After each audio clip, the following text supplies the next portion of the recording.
जय हिंद साथियों। मैं राहुल मीणा आप सभी का स्वागत करता हूं आपके अपने इस YouTube channel smart study approach पर।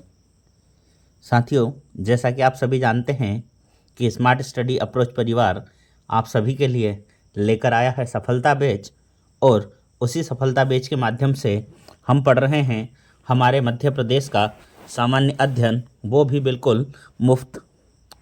ठीक है, और उसी कड़ी में हमारा जो टॉपिक चल रहा है वह है मध्य प्रदेश के राष्ट्रीय उद्यान। और यह हमारी जो क्लास नंबर है नंबर 24 है। कौन सा है? लेक्चर नंबर 24 है।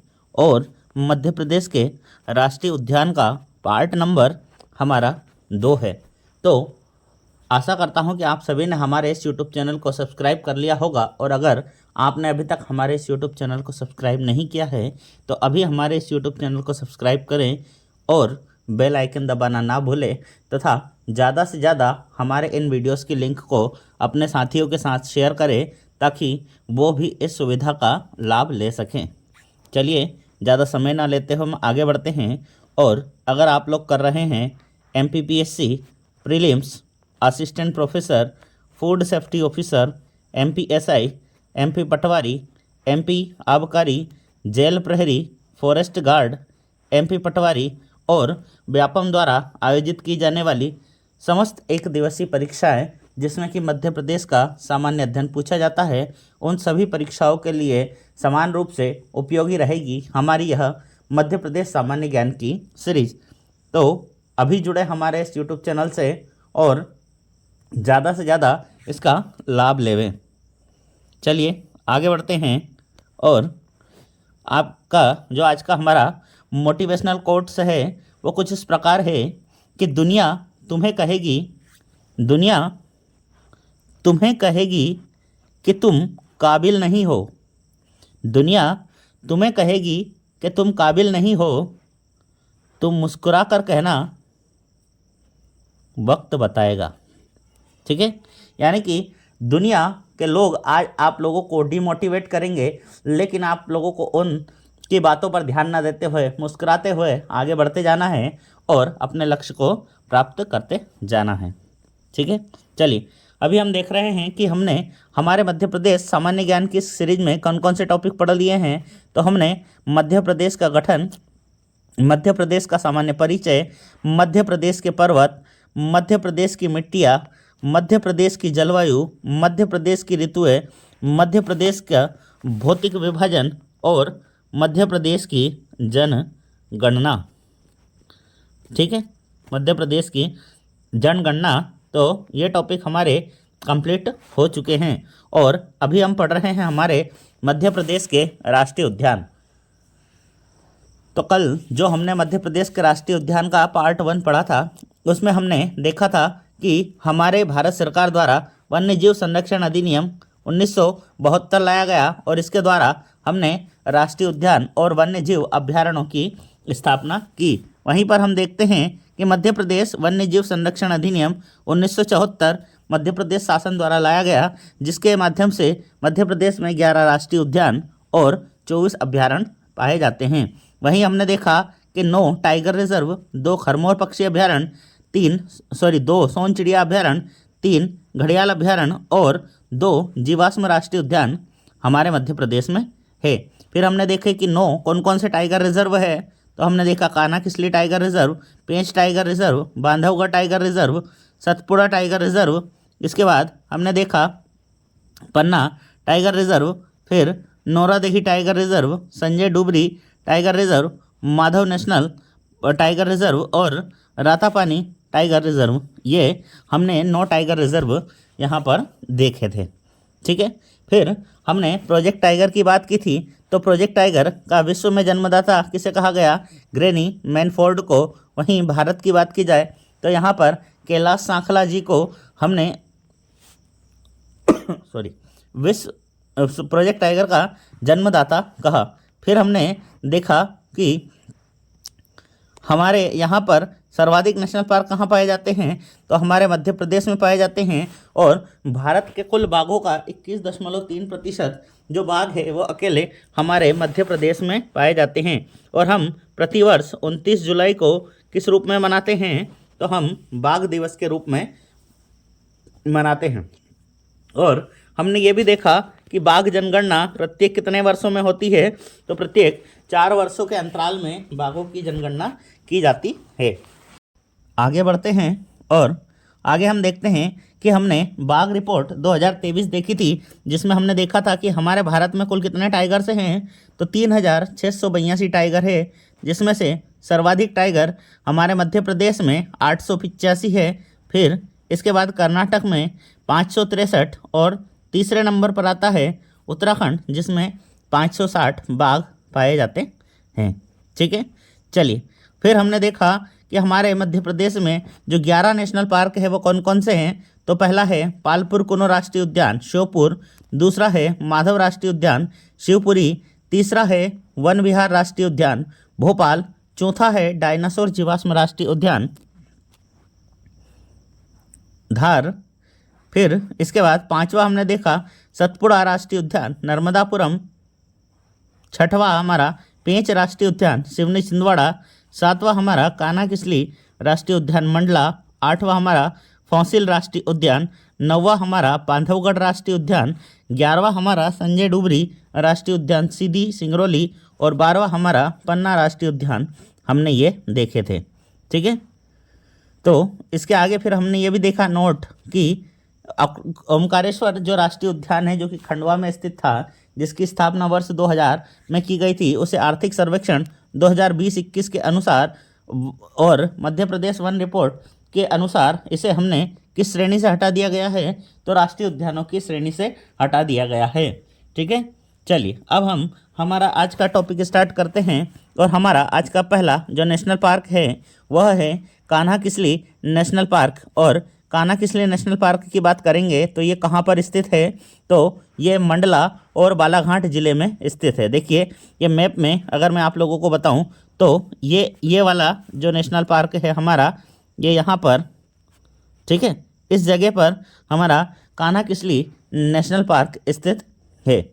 ठीक है, अब अगर बात की जाए कि इसकी स्थापना कब की गई, तो इसकी स्थापना 1 जून 1955 को की गई थी। वहीं पर वर्ष 1952 में इसे अभ्यारण्य का दर्जा दिया गया था। चलिए आगे बढ़ते हैं और हम देखते हैं, चूँकि हमने 9 प्रोजेक्ट टाइगर पढ़े थे, उसमें से जो पहला प्रोजेक्ट टाइगर था हमारा वह कौन सा था, तो कान्हा-किसली टाइगर रिजर्व। और यह मध्य प्रदेश का पहला टाइगर रिजर्व है, जिसे वर्ष 1974 में पहली बार प्रोजेक्ट टाइगर योजना के अंतर्गत शामिल किया गया था। ठीक है, वहीं पर अगली विशेषता की बात की जाए तो यह हमारे मध्य प्रदेश का पहला और सबसे बड़ा राष्ट्रीय उद्यान है, क्योंकि इसका क्षेत्रफल 940 वर्ग किलोमीटर या किलोमीटर स्क्वायर है। ठीक है, फिर हमने देखा कि यहीं पर वर्ष 2017 में रोहन चक्रवर्ती द्वारा भूर सिंह द बारासिंगा नाम से एक शुभंकर जारी किया गया था। और याद रखिएगा यह देश का पहला ऐसा राष्ट्रीय उद्यान है जिसने अपना शुभंकर जारी किया। देखिए ये चित्र आप लोगों को दिख रहा होगा, ये किसका चित्र है, तो याद रखिएगा भूर सिंह द बारासिंगा का है। ठीक है, फिर बात की जाए 1 जून वर्ष 2000, एक मिनट ये सन में चेक कर लूँगा, ये फैक्ट मैं कल बता दूंगा आप लोगों को। ठीक है, चलिए फिर हम देखते हैं कि ब्रेडरी प्रजाति का बारासिंगा यहाँ पाया जाता है और इसे हम किस नाम से जानते हैं, तो इसे हम कान्हा का गहना के नाम से जानते हैं। और इसी प्रकार यहाँ पर कृष्ण मृग या काले हिरण भी बहुत अधिक मात्रा में पाए जाते हैं। ठीक है, अगर बात की जाए कि कान्हा-किसली राष्ट्रीय उद्यान का उल्लेख हमें किस पुस्तक में मिलता है, तो एक पुस्तक है, जॉर्ज स्केलर इसके लेखक है और पुस्तक का नाम है सेंट्रल इंडिया हाईलैंड, जो कि 1860 में लिखी गई थी। और इस किताब में हमें किसका वर्णन देखने को मिलता है, तो याद रखिएगा इसमें हमें कान्हा-किसली का वर्णन देखने को मिलता है। चलिए फिर आगे देखते हैं, तो इस कान्हा नेशनल पार्क में हमें हलो और बंजर घाटी देखने को मिलती है। और वहीं एक बुक है wild animal in central India में हमें कौन सी घाटी का वर्णन देखने को मिलता है? तो बंजर घाटी का वर्णन हमें देखने को मिलता है। और इसके लेखक कौन हैं? तो ब्रांडेर इसके लेखक हैं। ठीक है। वहीं अगर बात की जाए कान्हा नेशनल पार्क की, तो इसी नेशनल पार्क में हमें बंजर और सुपर्ण नदी प्रवाहित होती हुई मिलती है। ठीक। फिर हम देखते हैं कि कान्हा नेशनल पार्क में हमें उष्णकटिबंधीय और शुष्क पर्णपाती वन पाए जाते हैं। ठीक। यहीं पर हमें बामनी दरार नामक एक सनसेट पॉइंट दिखेगा। तो अगर कल को पूछ लिया जाए कि बामनी दरार कहाँ पर पाया जाता है, तो याद रखिएगा कान्हा नेशनल पार्क में पाया जाता है। और याद रखिएगा यह हमारा कान्हा नेशनल पार्क का सबसे ऊंचा स्थान है। ठीक है। फिर चूंकि यह मंडलावाला घाट वाला क्षेत्र है, यहाँ कौन सी जनजाति निवास करती है? तो याद रखिएगा यहाँ पर बेगा जनजाति निवास करती है। और यहाँ की जो महिलाएं हैं वो कौन सा कार्य करती है? तो याद रखिएगा यहाँ की महिलाएं गाइड का कार्य करती है तथा यहाँ पर बेगा मंगलू के नाम से एक सड़क का भी निर्माण किया गया है। ठीक है। तो अगर कल को प्रश्न पूछा जाता है कि किस जनजाति की महिलाएं कान्हा नेशनल पार्क में गाइड का कार्य करती है, तो हमारा आंसर क्या हो जाएगा? बेगा जनजाति की महिलाएं। बेगा मंगलू के नाम से सड़क किस राष्ट्रीय उद्यान में है? तो कान्हा किसली राष्ट्रीय उद्यान में हमें बेगा मंगलू के नाम से सड़क मिलती है। ठीक है। फिर इसके बाद में हम देखते हैं कि इसी राष्ट्रीय उद्यान में हमें बिना शाखा के, ठीक है, बिना ब्रांच की जो एक वृक्ष है, साल का वृक्ष, और उस साल के वृक्ष के 2 ठूंठ हमें देखने को मिलते हैं। ठीक है। देखिए इस तरह का कुछ ठूंठ वाला हिस्सा हमें देखने को मिलता है। ठीक है। ये एक ठूंठ हो गया, ये दूसरा ठूंठ हो गया। ठीक। और इन्हीं ठूंठों के क्या नाम रख दिए गए? तो इन्हें हम राजा और रानी के नाम से जानते हैं। ठीक है। चलिए, तो राजा रानी कौन है? तो याद रखिएगा साल वृक्ष के 2 ठूंठ है। ठीक है। चलिए, फिर आगे हम देखते हैं कि यहीं पर श्रवणताल नामक एक जगह है जिसमें लपसी नामक शिकारी का एक स्मारक हमें यहाँ पर देखने को मिलता है। और सर्वश्रेष्ठ पर्यटन का पुरस्कार वर्ष 1999 में कान्हा नेशनल पार्क को यहाँ दिया गया था। ठीक है। वहीं अगर बात करेंगे तो कान्हा नेशनल पार्क की स्वयं की एक निजी हवाई पट्टी है और यहीं पर हमें बघीरा जंगल रिजॉर्ट देखने को मिलता है। फिर हम देखते हैं कि यहाँ पर शेरों की संख्या को वृद्धि करने के लिए इन्होंने विश्व बैंक की मदद से एक योजना शुरू की जिसे हम किस नाम से जानते हैं? तो पार्क इंटरप्रिटेशन प्रोजेक्ट के नाम से जानते हैं, जिसमें 2 राष्ट्रीय उद्यानों को आपस में जोड़कर यहाँ पर जो शेर हैं, टाइगर्स हैं, उसकी संख्या में क्या कर दी जाएगी? वृद्धि कर दी जाएगी। क्लियर है? चलिए, ठीक। तो कान्हा नेशनल पार्क आप लोगों को समझ में आया होगा। चलिए एक बार फिर से हम इसको फिर से समझ लेते हैं। चलिए, तो हमने सबसे पहले क्या देखा कि कान्हा नेशनल पार्क की जो स्थापना है वो किस वर्ष हुई? तो 1 जून 1955 को कान्हा नेशनल पार्क का गठन होता है। कहाँ पाया जाता है ये? तो यह मंडला और बालाघाट जिले में पाया जाता है। इसे प्रोजेक्ट टाइगर में कब शामिल किया गया? तो 1974 में मध्य प्रदेश का पहला प्रोजेक्ट टाइगर इसे बनाया गया। और हम देखते हैं कि यह मध्य प्रदेश का पहला और सबसे बड़ा राष्ट्रीय उद्यान भी है। इसका क्षेत्रफल कितना है? इसका क्षेत्रफल है 940 वर्ग किलोमीटर। और 2017 में रोहन चक्रवर्ती द्वारा एक शुभंकर जारी किया और शुभंकर का क्या नाम है? भूर सिंह द बारासिंगा। देखिए ये यहाँ पर चित्र में आप लोगों को दिख रहा होगा, ये किसका चित्र है? भूर सिंह द बारासिंगा का। ठीक है। चलिए, फिर हम देखते हैं कि यहाँ पर ब्रेडरी प्रजाति का बारासिंगा पाया जाता है, जिसे हम क्या कहते हैं? कान्हा का गहना के नाम से जानते हैं। ठीक है। और फिर आगे हमने देखा कि हालो और बंजर घाटी कहाँ पर स्थित है? तो कान्हा नेशनल पार्क में स्थित है। यहीं पर 2 नदियाँ प्रवाहित होती है जिन्हें हम बंजर और सुपर्ण नदी के नाम से जानते हैं। फिर हमने देखा कि यहाँ पर बामनी दरार नामक सूर्य अस्त बिंदु पाया जाता है, सनसेट पॉइंट है, जो कि इस राष्ट्रीय उद्यान का सबसे ऊंचा स्थान है। फिर हमने देखा कि यहाँ पर बेगा जनजाति की जो महिलाएं हैं वो क्या कार्य करती हैं? तो वो गाइड का करती है और यहीं पर बेगामंगलू के नाम से हमें सड़क देखने को मिलती है।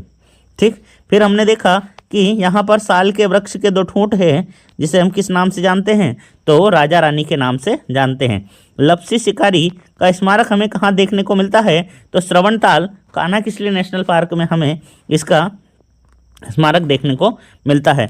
ठीक है, फिर हमने देखा कि यहाँ पर इसकी खुद की एक निजी हवाई पट्टी है और बगीरा जंगल रिजॉर्ट भी यहीं पर स्थित है। ठीक है, फिर विश्व बैंक की सहायता से हमने कौन सी योजना यहाँ पर प्रारंभ की, तो यहाँ पर हमने पार्क इंटरप्रिटेशन प्रोजेक्ट हमने यहाँ पर शुरू किया था। ठीक है, चलिए आगे बढ़ते हैं अगले राष्ट्रीय उद्यान की तरफ। ठीक है, चलिए थोड़ा सा और रह गया इसमें, तो इसको हम और कंप्लीट कर लेते हैं। ठीक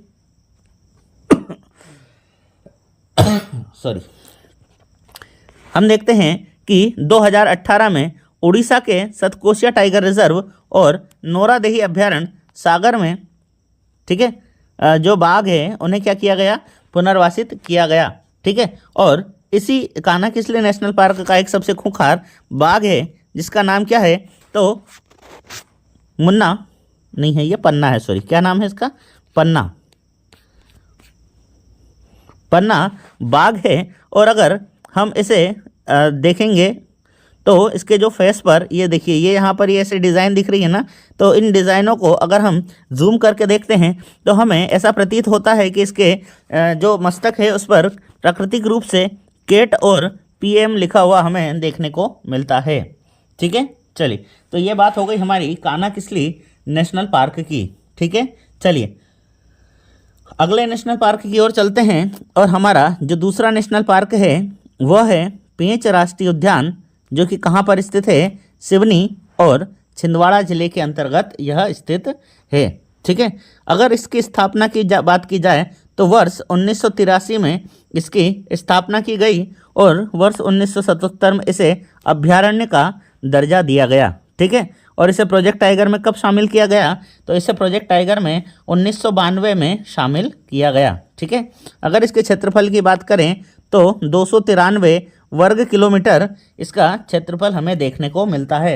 और MP पुलिस 2017 की परीक्षा में पूछा गया प्रश्न है कि जो पेंच राष्ट्रीय उद्यान है उसका नया नाम इंदिरा प्रियदर्शनी राष्ट्रीय उद्यान और पेंच मोगली अभ्यारण्य किस वर्ष रखा गया, तो इसका सही जवाब क्या हो जाएगा हमारा, वर्ष 2002 में हमने इसका नाम बदल कर क्या रख दिया, पेंच मोगली राष्ट्रीय उद्यान रख दिया।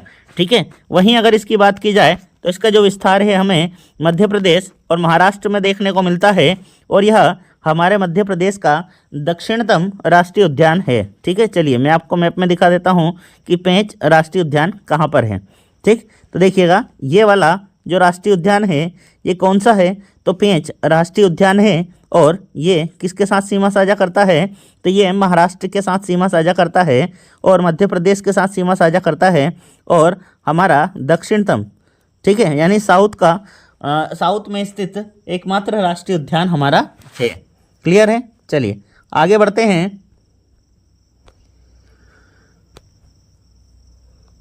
ठीक, चलिए फिर हम देखते हैं कि हमारा जो पेंच राष्ट्रीय उद्यान है, इस पेंच राष्ट्रीय उद्यान में क्या पाया जाता है, तो याद रखिएगा यहाँ पर हमारे सर्वाधिक काले हिरण पाए जाते हैं। और अगर बात की जाए कि मध्य प्रदेश में सर्वाधिक क्या पाए जाते हैं, तो मध्य प्रदेश में सर्वाधिक मात्रा में चीतल पाए जाते हैं। ठीक है, फिर हम देखते हैं कि इसी पेंच राष्ट्रीय उद्यान से कौन सी नदी प्रवाहित होती है, तो पेंच नदी प्रवाहित होती है। ठीक है, कान्हा-किसली में कौन सी प्रवाहित हो रही थी, बंजर और सुपर्ण नदी कान्हा-किसली नेशनल पार्क में प्रवाहित हो रही थी। और याद रखिएगा इसी पेंच नदी पर एक बांध बना हुआ है जिसे हम किस बांध के नाम से जानते हैं, तो इसे हम तोतला बांध के नाम से जानते हैं। और वर्ष 1973 से 1988 के मध्य में इस बांध का निर्माण किया गया और यहाँ पर हम देखते हैं कि यह 160 मेगावाट बिजली का उत्पादन इस राष्ट्रीय उद्यान के तोतला बांध में किया जाता है। ठीक है, फिर हम देखते हैं कि इसी राष्ट्रीय उद्यान में एक बाघिन पाई जाती थी जिसे हम किस नाम से जानते हैं, तो सुपर मॉम के नाम से जानते हैं। और उसका नाम क्या था, तो उसका नाम था कॉलर बाघिन। क्यों था इसका कॉलर बाघिन? क्योंकि इन्होंने अपने पूरे जीवन काल में 29 शावकों को जन्म दिया था और उसके बाद इनकी मृत्यु हो जाती है। और इसी उपलब्धि के कारण इसे हमने इन्हें कौन सी उपमा दी है? तो इन्हें हमने सुपर मॉम की इस उपमा दी है। ठीक है, याद रखिएगा, एक सुपर मॉम हम MC मैरी कॉम को भी कहते हैं, लेकिन मध्य प्रदेश के संदर्भ में हम कॉलर बाघिन को किस नाम से संबोधित करते हैं? तो इन्हें हम सुपर मॉम के नाम से संबोधित करते हैं। ठीक है, फिर हम देखते हैं कि इस राष्ट्रीय उद्यान का सबसे फेमस स्थान कौन सा है? तो याद रखिएगा, काला पहाड़ जो कि भालुओं के लिए प्रसिद्ध है। तो काला पहाड़ वाला क्षेत्र किस राष्ट्रीय उद्यान के अंतर्गत आता है? तो यह हमारे पेंच राष्ट्रीय उद्यान के अंतर्गत आता है। ठीक है, फिर आप लोगों ने मोगली की कहानी सुनी होगी और मोगली पर आधारित जो एक पुस्तक है जिसे हम द जंगल बुक के नाम से जानते हैं। और द जंगल बुक के लेखक कौन हैं? तो याद रखिएगा, द जंगल बुक के लेखक रुडयार्ड किपलिंग है। और रुडयार्ड किपलिंग ने इसी पेंच राष्ट्रीय उद्यान में कल्पना की थी कि मोगली यहीं पर रहता था। ठीक है, तो जो मोगली की कहानी है वो कहाँ पर है, या द जंगल बुक किस जगह पर आधारित है? तो यह पेंच राष्ट्रीय उद्यान पर आधारित किताब है जिसे रुडयार्ड किपलिंग के द्वारा लिखा गया था। इसी कारण से यहाँ पर हमने मोगली लैंड का निर्माण करवाया और वर्ष 2004 से हम लोगों ने मोगली लैंड उत्सव के नाम से इसे यहाँ पर हम मनाते आ रहे हैं। क्लियर है? इतनी बातें आप लोगों को समझ में आ गई होगी। ठीक है, तो हमारे ये 2 नेशनल पार्क कंप्लीट हो गए। अब हम तीसरे नेशनल पार्क की ओर चलते हैं। और हमारा जो तीसरा नेशनल पार्क है वह कौन सा है? तो याद रखिएगा, हमारा जो तीसरा नेशनल पार्क है उसका नाम है सतपुड़ा राष्ट्रीय उद्यान, जो कि कहाँ पर स्थित है? तो नर्मदापुरम जिले में स्थित है। देखिए, मैं मैप में भी दिखा देता हूँ। हमारा यह नर्मदापुरम जिला है और इस नर्मदापुरम जिले में कौन सा राष्ट्रीय उद्यान है? सतपुड़ा राष्ट्रीय उद्यान स्थित है। क्लियर है? चलिए, अब अगर बात की जाए कि सतपुड़ा राष्ट्रीय उद्यान की स्थापना किस वर्ष की गई, तो याद रखिएगा, इसकी स्थापना वर्ष 1981 में की गई और इसे 1999 में हमने प्रोजेक्ट टाइगर में शामिल किया था। ठीक है, वहीं पर हम देखते हैं कि 3 मार्च 1999 को भारत सरकार द्वारा और 2009 में यूनेस्को द्वारा पंचमढ़ी को मध्य प्रदेश का प्रथम और देश का 10वां बायो रिजर्व क्षेत्र या जैव आरक्षित क्षेत्र के रूप में घोषित किया गया था। ठीक है, क्लियर है? चलिए, फिर हम देखते हैं कि यहाँ पर हमें यह राष्ट्रीय उद्यान किसके लिए फेमस है? तो पक्षियों के लिए फेमस है। और इंडियन बाइसन, या जिसे हम सोन चिड़िया के नाम से जानते हैं, तो सोन चिड़िया सर्वाधिक मात्रा में किस राष्ट्रीय उद्यान में पाई जाती है? तो याद रखिएगा, यह सतपुड़ा राष्ट्रीय उद्यान के अंतर्गत पाई जाती है। और हम देखते हैं कि इसी सतपुड़ा राष्ट्रीय उद्यान में हमें हमारे मध्य प्रदेश की सबसे ऊंची चोटी धूपगढ़, जो कि 1350 मीटर ऊंची है, वह हमें कहाँ पर देखने को मिलेगी? तो याद रखिएगा, वह हमें हमारे सतपुड़ा राष्ट्रीय उद्यान के अंतर्गत देखने को मिलती है। ठीक है, फिर हम देखते हैं कि सतपुड़ा राष्ट्रीय उद्यान में हमें एक कॉरिडोर देखने को मिलता है जिसे हम किस नाम से जानते हैं? तो याद रखिएगा, इसे हम मेलघाट कॉरिडोर के नाम से जानते हैं। ठीक है, और हम आगे देखते हैं कि यह हमारे मध्य प्रदेश का एकमात्र ऐसा राष्ट्रीय उद्यान है जहां पर्यटकों को बस, जीप, हाथी व नाव चलाने की अनुमति प्रदान की जाती है। ठीक है, और चूंकि इसी सतपुड़ा क्षेत्र से हमारी तवा नदी भी निकलती है, तो तवा जलाशय का जल ग्रहण क्षेत्र भी किस राष्ट्रीय उद्यान के अंतर्गत आता है? तो सतपुड़ा राष्ट्रीय उद्यान के अंतर्गत आता है। ठीक है, और हम देखते हैं कि 2017-18 में यहाँ पर कान्हा किसली राष्ट्रीय उद्यान से बारहसिंगा और बाघों को पुनर्वासित करने की योजना प्रारंभ की गई है। ठीक है, तो साथियों, आज के लेक्चर में हमने क्या देखा? तो हमने 3 राष्ट्रीय उद्यानों को देख लिया। पहला कान्हा किसली नेशनल पार्क, दूसरा पेंच नेशनल पार्क और तीसरा हो गया हमारा सतपुड़ा राष्ट्रीय उद्यान। अब हम कल के लेक्चर में पढ़ेंगे पन्ना राष्ट्रीय उद्यान। तब तक के लिए पढ़ते रहिएगा, अपना ख्याल रखिएगा। जय हिंद, भारत माता की जय, वंदे मातरम, जय श्री महाकाल।